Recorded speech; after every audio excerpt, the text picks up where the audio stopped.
AP വിഭാഗം സമസ്തയ്ക്കു പിന്നാലെ സ്വകാര്യ സർവകലാശാല സ്ഥാപിക്കാനൊരുങ്ങി EK സമസ്തയും. സ്വകാര്യ സർവകലാശാല ബിൽ നിയമസഭ പാസാക്കിയതിനു പിന്നാലെയാണ് പ്രഖ്യാപനം.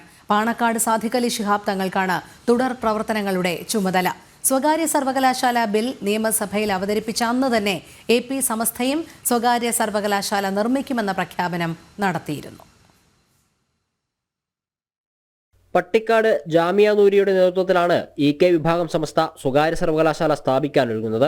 കേരളത്തിലെ ആദ്യത്തെ ഇസ്ലാം മതപഠന ബിരുദദാന സ്ഥാപനമാണ് പട്ടിക്കാട് ജാമിയ നൂരിയ. നിലവിൽ ജാമിയ നൂരിയയ്ക്ക് കേരളം, കർണാടക, തമിഴ്നാട് എന്നിവിടങ്ങളിലായി 63 അഫിലിയേറ്റഡ് കോളേജുകളുമുണ്ട്. കഴിഞ്ഞ ദിവസമാണ് പാണക്കാട് സാദിഖ് അലി തങ്ങളുടെ അധ്യക്ഷതയിൽ യോഗം ചേർന്ന് സർവകലാശാല സ്ഥാപിക്കാൻ തീരുമാനമെടുത്തത്. സ്വകാര്യ സർവകലാശാല ബിൽ നിയമസഭ പാസാക്കിയതിനു പിന്നാലെയാണ് പ്രഖ്യാപനമെന്നതും ശ്രദ്ധേയമാണ്. സർക്കാർ അംഗീകാരം ലഭിക്കുന്നതിനനുസരിച്ച് സർവകലാശാലയുടെ ഘടന, പ്രോഗ്രാമുകൾ, ഫാക്കൽറ്റി, പ്രവേശന നടപടികൾ എന്നിവയെക്കുറിച്ചുള്ള വിശദാംശങ്ങൾ പ്രഖ്യാപിക്കും. നേരത്തെ AP വിഭാഗം സമസ്തയും സ്വകാര്യ സർവകലാശാല ആരംഭിക്കുന്ന കാര്യം അറിയിച്ചിരുന്നു. സ്വകാര്യ സർവകലാശാല ബിൽ നിയമസഭയിൽ അവതരിപ്പിച്ചെന്നായിരുന്നു AP വിഭാഗത്തിന്റെ പ്രഖ്യാപനം. കോഴിക്കോട് കേന്ദ്രീകരിച്ച് സ്വകാര്യ സർവകലാശാല സ്ഥാപിക്കാനാണ് സമസ്ത AP വിഭാഗത്തിന്റെ തീരുമാനം. 100 കോടി ചെലവിലാണ് സർവകലാശാല സ്ഥാപിക്കുന്നത്. ജനം, കോഴിക്കോട്.